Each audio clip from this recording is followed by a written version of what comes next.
भक्तजनों, माताओं, बहनों, सादर जय श्री कृष्ण। हमारे YouTube चैनल में आप सभी का बहुत बहुत स्वागत है।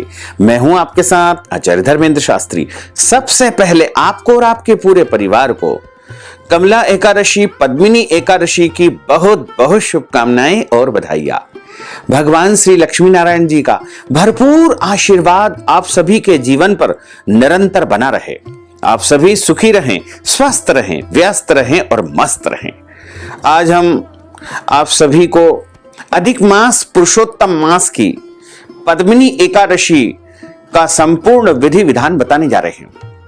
इस बार आपको पद्मिनी एकादशी का व्रत कब करना है एवं इस व्रत का पारणा यानी व्रत खोलने का समय कब से कब तक रहेगा, पूजा की विधि क्या रहेगी और अधिक मास का यदि आप व्रत करते हैं तो आपको पद्मिनी एकादशी का व्रत किस प्रकार करना चाहिए और एकादशी के दिन क्या करना चाहिए, क्या नहीं करना चाहिए, ये संपूर्ण जानकारी इस वीडियो के माध्यम से हम आपको प्रदान करेंगे। आप सभी से अनुरोध है कि इस ज्ञानवर्धक वीडियो को अंत तक जरूर देखें और देखने के पश्चात अधिक से अधिक लोगों को शेयर।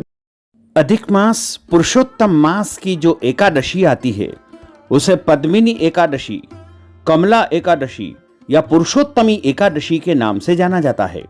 इस बार अधिक मास पुरुषोत्तम मास की एकादशी तिथि का प्रारंभ 26 मई 2026 मंगलवार को सुबह 5:10 से हो जाएगा, जो कि 27 मई 2026 बुधवार की सुबह 6:21 पर एकादशी तिथि समाप्त हो जाएगी।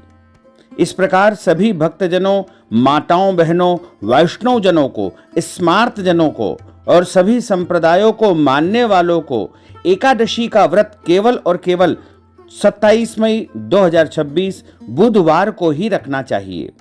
और इस व्रत का पारणा का अर्थ होता है व्रत खोलने का दिन या व्रत खोलने का समय, जो कि 28 मई 2026 गुरुवार की सुबह 5:25 से लेकर के 7:25 तक एकादशी व्रत का पारणा कर लेना चाहिए। यानी दशमी तिथि के सभी नियमों का पालन आपको 26 मई 2026 मंगलवार को करना है। वहीं एकादशी का व्रत 27 मई 2026 बुधवार को करना है तथा एकादशी व्रत का पारणा जो कि 28 मई 2026 गुरुवार को करना है। जो भक्तजन, माताएं, बहनें एकादशी का व्रत करते हैं उनको अपने जीवन काल में कम से कम एकादशी व्रत का एक बार उद्यापन अवश्य करना चाहिए या ब्राह्मण देवता के माध्यम से करवाना चाहिए, क्योंकि यह शरीर नश्वर है, न जाने कब प्रभु का बुलावा आ जाए। इसलिए एकादशी व्रत का उद्यापन आप अपने जीवन काल में एक बार अवश्य कर दीजिएगा। यदि आप हमारे माध्यम से एकादशी व्रत का उद्यापन संपन्न करवाना चाहते हैं तो बाबा महाकाल की नगरी उज्जैन में अवंतिका क्षेत्र में बाबा महाकाल के सानिध्य में हम आपके नाम गोत्र से यदि आप स्वयं उपस्थित नहीं हो पाते हैं तो उद्यापन संपन्न कर देंगे, या उपस्थित हो जाते हैं तो आपको बैठा करके पूरे विधि विधान के साथ में एकादशी व्रत का पूजन और उद्यापन संपन्न करवा देंगे। इस हेतु आप हमसे संपर्क करें। हम आपका उद्यापन का जो विधान है, पूजन है, वो पूरे शास्त्रोक्त तरीके से संपन्न करवाएंगे और उसका संपूर्ण पुण्य आपको ही प्राप्त होगा। इस बार एकादशी का व्रत सभी भक्तजनों, माताओं, बहनों को, वैष्णव जनों को 27 मई 2026 बुधवार को ही रखना है। अगले दिन कोई और व्रत हो, जैसे प्रदोष का व्रत या अन्य कोई भी व्रत हो, तो आपको जल, फल या फलाहारी वस्तु से एकादशी व्रत का पारणा करना चाहिए। पुरुषोत्तम मास की एकादशी है, इसलिए इस एकादशी का विशेष महत्व है। यदि आप प्रत्येक एकादशी का व्रत करते हैं तो इस एकादशी का व्रत भी आपको जरूर करना चाहिए, और यदि आप एकादशी का व्रत नहीं करते हैं तो भी आपको इस एकादशी का व्रत करना ही चाहिए, क्योंकि यह बड़ी दुर्लभ एकादशी है, पुरुषोत्तम मास की एकादशी है। और इस एकादशी का व्रत करने से मनुष्य के करोड़ों जन्मों के पाप नष्ट हो जाएंगे और उनके पुण्यों का उदय होगा। साथ ही हम आपको बता दें कि ये पुरुषोत्तम माह चल रहा है और पुरुषोत्तम माह में कोई भी व्रत किए जाए, दान किए जाए, तप किए जाए या कोई भी पूजा पाठ अनुष्ठान किए जाए तो उसका साधारण महीनों की अपेक्षा पुरुषोत्तम माह में करोड़ों गुना पुण्य प्राप्त होता है। तो यदि आप एकादशी का महान पुण्य फल प्राप्त करना चाहते हैं तो इस बार आपको एकादशी का व्रत जरूर करना चाहिए। और यदि आप पुरुषोत्तम माह का व्रत करते हैं तो ऐसी परिस्थिति में आपको इस व्रत को जिस तरह हम प्रत्येक एकादशी का व्रत करते हैं उसी तरह करना चाहिए। बस आपको ध्यान ये रखना है कि एकादशी के दिन अन्न का सेवन बिल्कुल नहीं करना है। अन्न का मतलब होता है दाल, चावल, रोटी, सब्जी या जो भी धान्य की वस्तुएं आती है उनका सेवन नहीं करना है। इस दिन केवल और केवल फलाहार करना है। वैसे आप अधिक मास के सभी नियमों का यदि पालन करते हैं तो वो समस्त नियमों का आप निरंतर इस दिन भी पालन करते रहें। आप चाहें तो मालपुआ दान भी इस दिन जरूर करें और बाकी सारी पूजा पाठ विधि जो आपकी अधिक मास की है, पुरुषोत्तम मास की है, वो आप निरंतर करते रहें। बस आपको अन्न खाने का विशेष ध्यान रखना है कि इस दिन किसी भी प्रकार का अन्न आपको ग्रहण नहीं करना चाहिए। बाकी सारे कार्य विधि विधान आप अधिक मास के निरंतर करते रहे। हमारे धर्म ग्रंथों और पुराणों में एक सर्वोत्तम श्लोक लिखा हुआ है।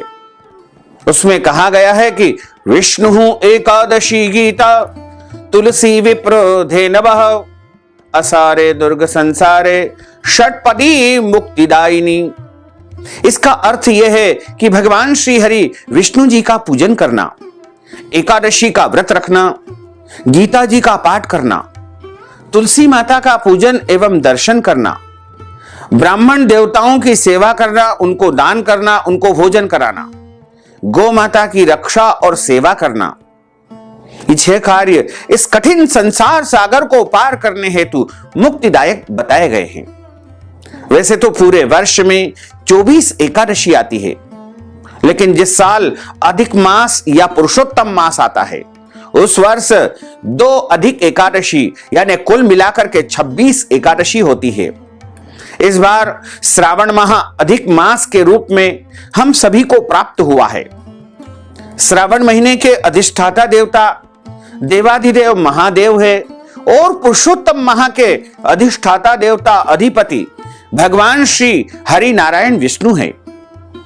तो इस बार विशेष संयोग यह है कि हरिहर मिलन पुरुषोत्तम माह में हो रहा है। तो ये और भी अधिक पुण्यदायी हो गया है, क्योंकि कहा गया है कि शिवस्य हृदयम विष्णु विष्णुश्च हृदयम शिवः, यानी भगवान शिव जी के हृदय में विष्णु जी का निवास है और विष्णु जी के हृदय में भगवान शिव जी का निवास है।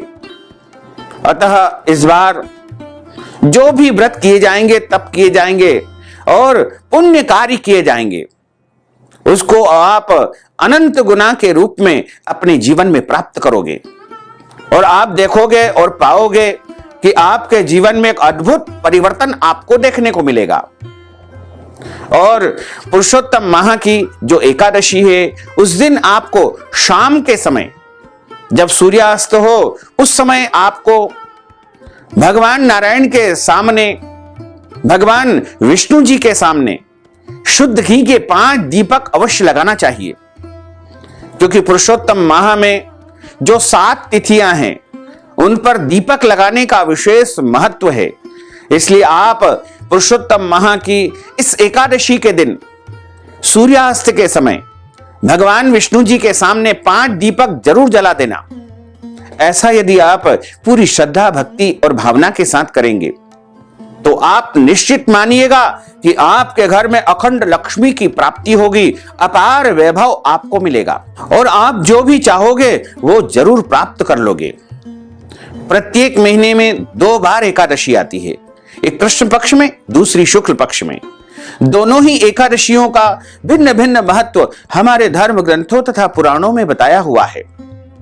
एकादशी का व्रत भगवान श्री हरि लक्ष्मी नारायण जी का परम प्रिय व्रत है और एकादशी का व्रत करने से मनुष्यों के करोड़ों जन्मों के पाप नष्ट हो जाते हैं तथा उनके पुण्यों का उदय होता है। जब मनुष्य के जन्म जन्मांतर के पाप नष्ट हो जाते हैं तभी उन्हें सांसारिक और भौतिक सुखों की प्राप्ति होती है। जो भक्तजन माताएं बहनें एकादशी का व्रत करते हैं उनको दशमी तिथि से लेकर के द्वादशी तक कुछ महत्वपूर्ण नियमों का पालन अनिवार्य रूप से करना चाहिए। दशमी तिथि के दिन एक समय शुद्ध एवं सात्विक भोजन करें। इस दिन चावल, शहद, लहसुन, प्याज, मांस, मदिरा, मसूर की दाल और कटहल की सब्जी का उपयोग नहीं करना चाहिए। और दशमी तिथि के दिन पराय अन्न अर्थात दूसरे के घर का भोजन नहीं करना चाहिए। यदि किसी कारणवश आपको दूसरे के घर का भोजन करना पड़े तो उसके निमित्त कुछ न कुछ दान पुण्य आपको करना है, क्योंकि उस पाप के प्रायश्चित्त के लिए आपको दान करना चाहिए। यदि आप दान कर देंगे तो आपको उसका दोष नहीं लगेगा। साथ ही दशमी के दिन ब्रह्मचर्य व्रत का पालन करना है। एकादशी के दिन सुबह जल्दी उठ करके स्नान करें। वैसे भी अधिक मास पुरुषोत्तम माह चल रहा है तो आपको ब्रह्म मुहूर्त में उठ करके स्नान करना चाहिए। ब्रह्म मुहूर्त का जो सर्वोत्तम समय माना जाता है वो सुबह 4 बजे से लेकर के सूर्योदय के पहले पहले का जो समय होता है वह ब्रह्म मुहूर्त होता है। इस दौरान आपको उठ करके स्नान कर लेना है, धुले हुए कपड़े धारण करना है। ध्यान रखें, फटे और मैले कपड़े इस दिन बिल्कुल ना पहने। यदि मैले हैं तो उनको धोकर पहने, फटे हैं तो उनको सिल कर पहने। और मस्तक पर अपनी रुचि के अनुसार चंदन का, रोली का, कुमकुम का, सिंदूर का, अष्टगंध का, भस्म का या जल का तिलक जरूर धारण करें, क्योंकि देवो भूत्वा देवम यजेत। जब हम भगवान की पूजा अर्चना करते हैं, उनकी आराधना करते हैं, सेवा करते हैं, कोई भी व्रत करते हैं, तब हमको प्रभु के अनुसार अपने शरीर को सुंदर, सुगंधित, सुव्यवस्थित बनाकर ही व्रत का आरंभ करना चाहिए। और उसके बाद आपको 3 कर्म इस एकादशी के दिन जरूर करना है। पहला कर्म नारायण अर्थात सूर्य भगवान को जल अर्पित करना, और दूसरा कर्म है तारायण। दूसरा कर्म तारायण का अर्थ होता है तारों को अर्घ देना, और तीसरा काम होता है पारायण। पारायण का अर्थ होता है एकादशी की कथा का श्रवण करना, पुरुषोत्तम मास महात्म्य की कथा का श्रवण करना। हम लगातार आपको प्रतिदिन अलग अलग अध्यायों की कथा सुना रहे हैं, और आज हम आपको पुरुषोत्तम मास की जो एकादशी है उसकी भी कथा सुना रहे हैं। तो इस प्रकार आपको नारायण, तारायण और पारायण 3 कर्म इस एकादशी के दिन करना चाहिए। ऐसा यदि आप करेंगे तो आपको एकादशी का और भी अधिक पुण्य प्राप्त होगा। लेकिन किसी कारणवश भक्तजन जल्दी नहीं उठ पाते हैं तो कम से कम प्रयास करें कि सुबह 7 बजे के पहले पहले स्नान करके पूजा अर्चना कर लेवे।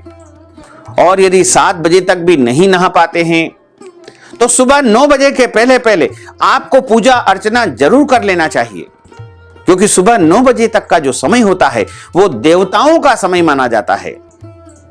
इसलिए इस दौरान आपको स्नान करके पूजा अर्चना कर लेनी चाहिए।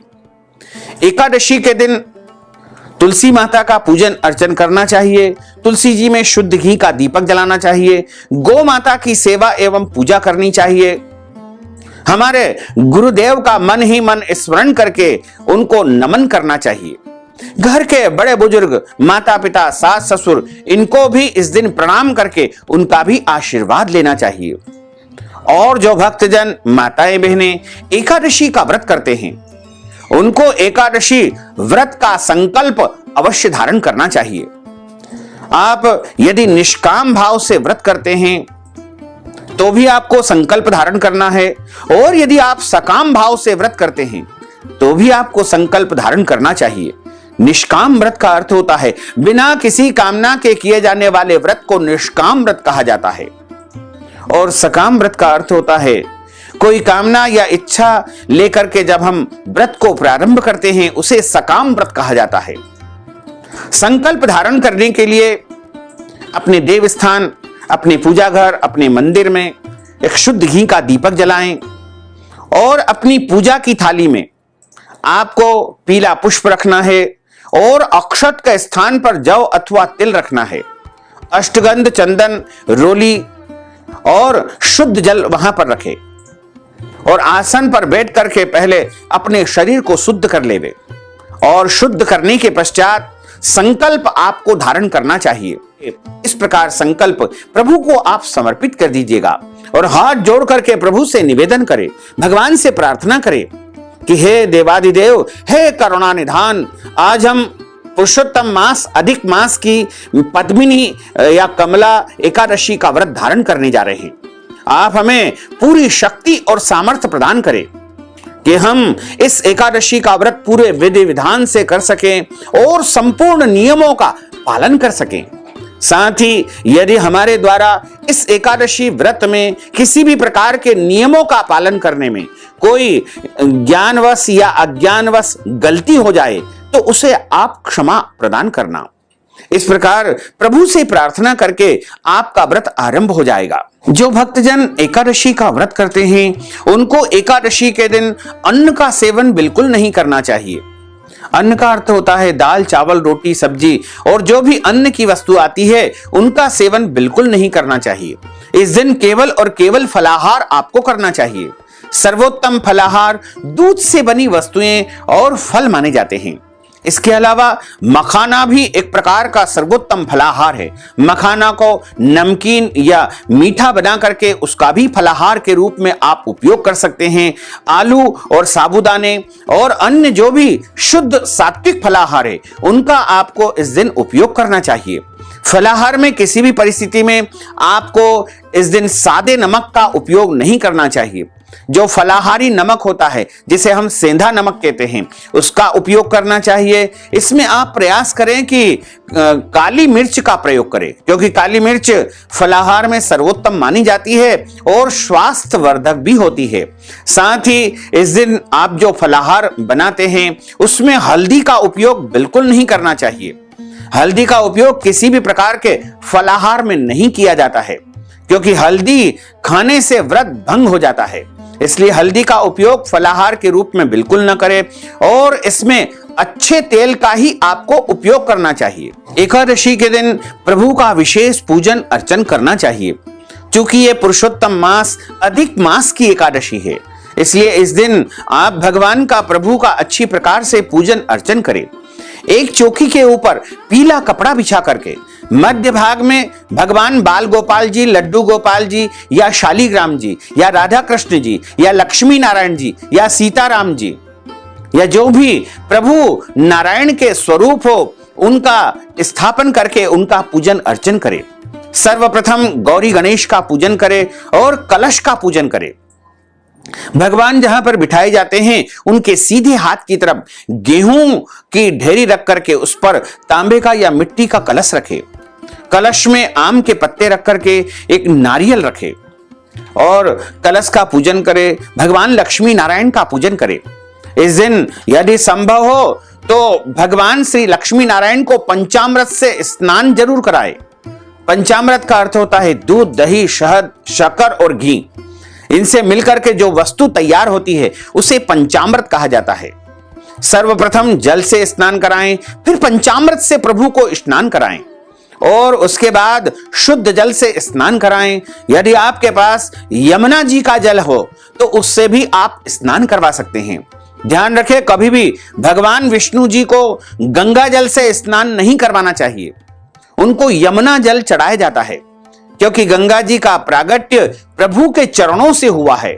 इसलिए आप गंगा जल से भगवान नारायण के किसी भी स्वरूप का या अवतार का जो है स्नान न कराएं।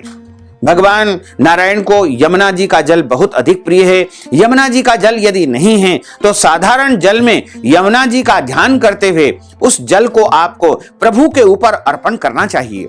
उसके बाद शुद्ध जल से स्नान करवाकर मौली, रक्षा सूत्र या भगवान को वस्त्र धारण कराएं। उसके बाद जनेऊ जोड़ा चढ़ाएं। फिर भगवान को चंदन लगाएं। भगवान को पीला चंदन बहुत अधिक प्रिय है। पीले कपड़े, पीतांबर प्रभु को बहुत अधिक प्रिय है। और उसके बाद अक्षत के स्थान पर इस दिन अक्षत नहीं चढ़ाए जाते हैं, यानी चावल के अक्षत वर्जित माने गए हैं। इसके स्थान पर आप जौ या तिल प्रभु को अर्पण करें। उसके बाद तुलसी जी का पत्ता जरूर चढ़ाएं और प्रभु को पुष्प चढ़ाएं। भगवान नारायण को पीले पुष्प बहुत अधिक प्रिय होते हैं। और उसके बाद भगवान को सुगंधित इत्र अर्पण करें और अबीर, गुलाल, हल्दी, मेहंदी, सिंदूर, सौभाग्य की वस्तुएं भगवान को समर्पण करें। उसके बाद धूप और दीप दिखा करके नैवेद्यम यानी कोई भी भोग प्रभु के सामने आप रखें, जैसे गाय के दूध की मिठाई या कोई भी मीठी वस्तु या फलाहारी वस्तु, या कुछ और नहीं हो तो आप केला, सेवफल, जो भी फल आपके पास उपलब्ध हो उस फल का भोग लगाएं। और फल का भोग लगाने के बाद भगवान को तांबुल यानी लौंग, इलायची, पान, सुपारी अर्पण करें।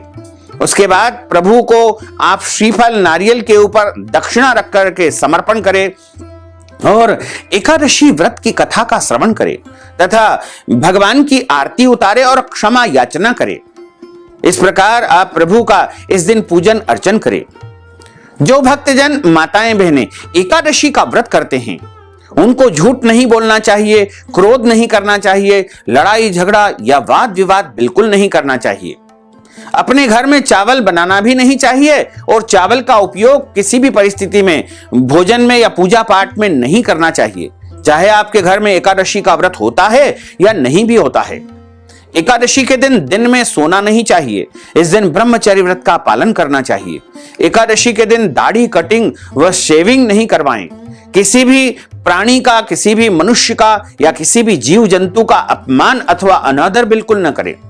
पेड़ पौधों को काटना और छांटना भी वर्जित माना जाता है। इस दिन किसी भी जीव की हत्या आपके द्वारा नहीं होना चाहिए। अगर आप अपने घर की साफ सफाई करते हैं तो आप ध्यान रखें कि झाड़ू लगाते समय किसी भी जीव का अपमान, अनादर या उसका वध न हो।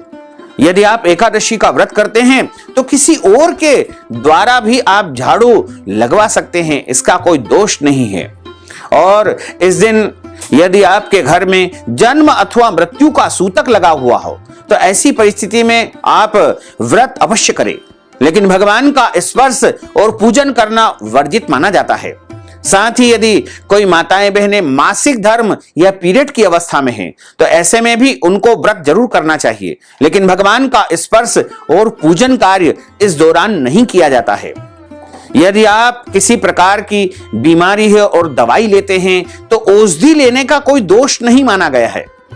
आप यदि नाश्ता करके दवाई लेते हैं तो फलाहारी नाश्ता, फलाहारी नमकीन या फलाहारी मिठाई या फल खा करके आप दवाई ले सकते हैं, इसका कोई दोष नहीं माना जाएगा। और सभी प्रकार से इस दिन अच्छे कर्म करना चाहिए। किसी भी प्रकार का कोई गलत कर्म, अनैतिक कर्म, पाप कर्म बिल्कुल नहीं करना चाहिए। कायिक, वाचिक और मानसिक। कायिक का अर्थ होता है शरीर के द्वारा जो गलत काम किए जाते हैं उसे कायिक पाप कहा जाता है, और वाचिक का अर्थ होता है वाणी के द्वारा या मानसिक पाप जो मन के द्वारा गलत विचार उत्पन्न होते हैं। इस प्रकार के कोई भी गलत कर्म, पाप कर्म हमको एकादशी के दिन बिल्कुल नहीं करना चाहिए। और जो भक्तजन, माताएं, बहनें एकादशी का व्रत करते हैं वो सबसे महत्वपूर्ण बात है कथा का श्रवण करना। यदि आप कथा नहीं सुनेंगे तो आपको एकादशी का पूरा पुण्य नहीं मिल पाएगा। और कथा हमेशा ब्राह्मण के मुख से ही सुनना चाहिए, क्योंकि ब्रह्म वाक्य जनार्दन। जब आप ब्राह्मण के मुख से कथा का श्रवण करेंगे तो आपको भगवान नारायण यानी जनार्दन के मुख से कथा सुनने का पुण्य प्राप्त होगा। और कथा सुनने के बाद ब्राह्मण देवता को दक्षिणा अवश्य प्रदान करना चाहिए। अपनी श्रद्धा के अनुसार, भक्ति के अनुसार उनको दक्षिणा दे। और अगले दिन जब आप व्रत का पारणा करते हैं उस समय ब्राह्मण भोजन करवाना चाहिए। तो भक्तजनों, माताओं, बहनों, हमने जो ज्ञानवर्धक जानकारी आपको प्रदान की है उसको आप अधिक से अधिक लोगों को शेयर करिएगा, लाइक करिएगा, कमेंट करिएगा।